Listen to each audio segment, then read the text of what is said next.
Amém, meus irmãos? A gravação aqui foi cortada pela memória do telefone, mas a gente estava falando sobre os escritos da época do Novo Testamento. Essa é a continuação da primeira aula do curso básico em teologia pelo CTA DAUP de Abreu e Lima, né? E temos como base para esse estudo o panorama ou uma síntese do Novo Testamento. Estávamos falando sobre os impérios, as línguas do império da época de Cristo, idiomas do Novo Testamento, e agora estamos falando sobre o que se tinha de escritos dessa época. Então, o hebraico, como se tinha se tornado uma letra, o idioma arcaico ou religioso, entre aspas, se fazia necessário para que essas gerações após o cativeiro babilônico compreendessem o que estava sendo escrito, uma tradução. Então houve, em Alexandria, a exigência, Alexandria no Egito, a exigência, um pedido para que houvesse uma tradução do hebraico para o grego, e essa tradução denominou-se Septuaginta, ou versão dos 70. Também temos uma segunda versão, uma tradução do hebraico para o aramaico. Essa interpretação, essa tradução é tida como os Targums. Targums, tradução do hebraico para o aramaico. Septuaginta, tradução do hebraico para o grego. Com relação às instituições religiosas e jurídicas da época, nós temos instituição religiosa, o templo. Ora, o templo inicialmente ele era um tabernáculo que Deus mandou fazer enquanto o povo peregrinava no deserto após a saída do Egito, né? E era montável e desmontável para a peregrinação. Nós só temos agora um templo construído de forma concreta e fixa a partir do governo de Salomão. Davi ele tem a ideia de fazer uma casa para o nome de Deus ser adorado, e quem põe em prática isso é Salomão, né? Então temos a construção desse templo a partir de 950 aproximadamente antes de Cristo, como primeiro templo construído de forma física, de forma não móvel. Esse templo de Salomão ele foi destruído pelo Império Babilônico em 586 a.C., né? Depois ele foi reconstruído por Zorobabel, né? No retorno do cativeiro babilônico. E depois nós temos a segunda destruição, ou uma profanação. Nesse sentido não é destruição, é profanação, que é exatamente no período de Antíoco Epifânio. Antíoco IV, em 168 a.C., como já falei inicialmente, no período interbíblico, ele profanou o templo, construiu um altar a Zeus, enfim, proibiu o culto, né? Esse templo, ele agora passa a ser reformado lá na frente, em 44 antes de Cristo, né? Ele passa a ser reformado por Herodes, ou seja, Herodes o Grande, ele passa a governar a partir de 63 antes de Cristo, e tem em seu coração construir um templo, ou reformar um templo para conquistar os judeus. E aí ele realmente constrói esse templo, reforma, mas ele vem a falecer antes da conclusão desse templo. E é interessante que essa reforma durou até o ano 64 depois de Cristo. Veja que foi uma reforma muito longa, né? O templo ele era muito grande, ele era todo em mármore preto e branco, era um destaque para a sua época, que ele foi duplicado do tamanho original de que Zorobabel havia feito, né? Ao lado do templo havia a fortaleza Antônia, de onde o Império Romano fiscalizava toda a movimentação do templo, né? E por fim, quando o templo ficou construído, quando se encerrou essa reforma, aí nós temos a destruição 6 anos depois pelo Império Romano, porque os judeus haviam se rebelado contra Roma. Então perceba que o templo era um local consagrado, que tem sua origem desde o tabernáculo e que tem seu fim no ano 70 depois de Cristo. Temos as sinagogas.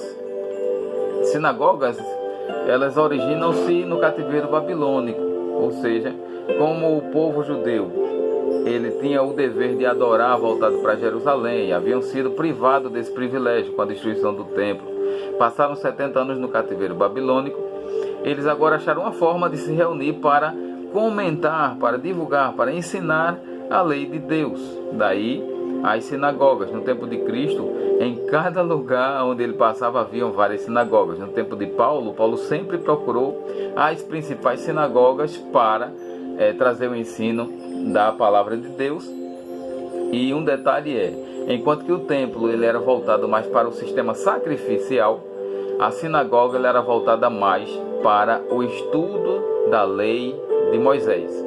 Tá? Ele não era voltado para sacrifícios, era para estudos.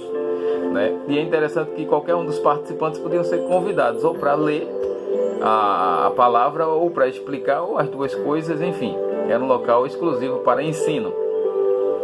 Temos uma outra instituição da época do Novo Testamento, o Sinédrio, do grego sum, que é igual a com, e edra, que é igual a assento, assentar com, assentar junto, que tinha um propósito de ser o tribunal da época do Novo Testamento. Lembrando que eles não tinham poder sobre vida ou morte. Né? Acredita-se que eles eram liderados pelos saduceus, já que a gente falou que o partido saduceu ele era formado por sacerdotes e elites da sua época. Era formado com a participação de vários anciãos daquele povo, né? E eles tinham o dever de julgar questões mais religiosas, tanto que Jesus ele foi condenado pelo Sinédrio como tendo profanado a lei de Moisés, né? Eles não tinham o dever ou o poder de matar alguém, mas tinham o poder de influenciar o Império Romano a mandar matar. Embora às vezes o Sinédrio quebrou essa condição de não ter poder para matar, e no caso de Estevão, eles mataram Estevão apedrejado. Foi uma decisão do Sinédrio que não caberia a eles. Temos, com relação ao estudo do Novo Testamento, a história ou a chamada de 12 discípulos. Então aqui eu gostaria de trazer um pouco do detalhe de cada um desses discípulos, para que a gente, quando começar os estudos, a gente correr, estudo específico dos livros, a gente correr com cada livro especificamente, sem voltar tanto para explicar detalhes. Então, 12 discípulos de Jesus. Discípulo significa seguidor, aprendiz, aluno. O que significa apóstolo, então? Porque uma hora é discípulo de Jesus, outra hora é apóstolo. Apóstolo significa enviado. Ou seja, quando usamos o termo apóstolo, estamos dizendo que são pessoas enviadas por alguém. No caso dos apóstolos de Cristo, eles já deixaram de ser discípulos, já passaram o período de escola e agora estão exercendo o ministério para o qual foram chamados, né? Tornaram-se apóstolos de Cristo. Pedro é um dos primeiros apóstolos. O nome original de Pedro é Simão. Porém, o termo grego para o nome Simão é Pedro. E o nome aramaico para o termo Simão, para o nome Simão, é Cefas.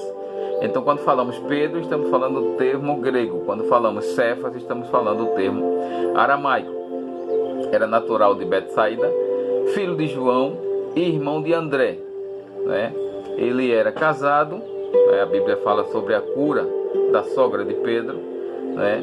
O termo Pedro significa pedra. Alguns vão mais longe e dizem pedrinha, quando há o episódio da confissão de Pedro, né? Sobre esta pedrinha, tu és pedrinha, e sobre esta rocha que tu falaste, Jesus Cristo, Filho de Deus, edificaria a minha igreja. O termo Pedro significa pedra. Segundo a tradição, a morte de Pedro ela foi em Roma. Ele foi crucificado e na hora da sua crucificação ele pediu para morrer de cabeça para baixo numa cruz, para que não fosse parecida com a morte do seu Senhor, Jesus Cristo. Ele dizia-se indigno de morrer tal qual o seu mestre. Por isso ele pediu para ser crucificado de cabeça para baixo. Isso, segundo a tradição judaica, vai falar sobre isso. João, um outro discípulo de Cristo, filho de Zebedeu e irmão de Tiago. Ele é tido como o discípulo que Jesus amava. Mas é interessante que é o discípulo do amor. Mas é interessante que João e Tiago, às vezes, eles mostravam assim um ímpeto, né? Enquanto discípulos, enquanto estavam aprendendo qual o verdadeiro sentido do reino de Jesus. Eles demonstravam assim um certo ímpeto, e que certa vez a mãe deles foi pedir a Jesus um lugar no reino de Jesus, para que um sentasse à direita e outro à esquerda de Jesus. Ou seja, é uma sede de poder que eles tinham. Outra vez eles quiseram orar, pediram a Jesus para orar, quando os samaritanos rejeitaram Jesus em determinada situação. Está lá em Lucas capítulo 9, verso 54. Tal qual Elias orou para que aquele capitão de 50 e os 50 fossem queimados pelo fogo vindo do céu. Então, Jesus, ele não autorizou esse tipo de oração, né? E eles tinham o apelido de filhos do trovão, ou seja, alguém que tem um ímpeto muito forte. Mateus é esse coletor de impostos para o Império Romano, ou seja, alguém que trabalhava para o Império inimigo, ou que havia escravizado o povo judeu, o povo da Palestina. Mateus, ele foi chamado quando estava trabalhando na coletoria, e o segundo nome para Mateus é Levi. Então, Mateus ou Levi, fala-se da mesma pessoa. Tiago, o irmão mais velho de João, pescador, filho de Zebedeu, foi o primeiro a ser martirizado por Herodes Agripa I, em 44 depois de Cristo. Fazia parte do ciclo mais íntimo de Jesus, juntamente com Pedro e João. Então a gente vê vários episódios em que Jesus ele vai chamar apenas Pedro, Tiago e João, para a cura da filha de Jairo, para a transfiguração, para orar no jardim do Getsemane, mais adiante, enfim, vários episódios em que esse ciclo mais íntimo de Jesus ele é chamado especificamente. André, de Betsaida, foi um dos primeiros a seguir Cristo com João, irmão de Simão e antigo seguidor de João Batista. Então André seguia antes a João Batista, e quando vê Jesus, aí ele passa a seguir Jesus quando é chamado. Filipe, também de Betsaida. Filipe levou Natanael a Cristo, lembrando que esse Filipe aqui é discípulo de Jesus. O Filipe que encontraremos em Atos dos Apóstolos é um diácono, então são Filipes diferentes, tá certo? Para que a gente depois não pense que aquele Filipe de Atos dos Apóstolos é o mesmo Filipe que era discípulo de Jesus. Não, são Filipes diferentes. O Filipe de Atos dos Apóstolos é diácono e é evangelista no sentido de evangelizar. Bartolomeu, temos pouca informação sobre ele, mas foi um dos discípulos de Jesus também chamado. Tomé, aquele discípulo que ficou famoso porque não creu na ressurreição de Jesus. A gente critica, mas se a gente for olhar humanamente as coisas, né, ninguém acreditou quando Jesus ressuscitou, né? Pedro e João foram correndo ao sepulcro e só acreditaram quando viram. Tomé, ele desacreditou porque crer que alguém ressuscitou, a pessoa vendo essa pessoa ter sido sepultada, não é muito fácil, né? Mas ele ficou conhecido exatamente como sendo aquele que duvidou da ressurreição de Jesus. Temos aqui um segundo Tiago, filho de Alfeu. É um segundo Tiago, conhecido como Tiago o Menor.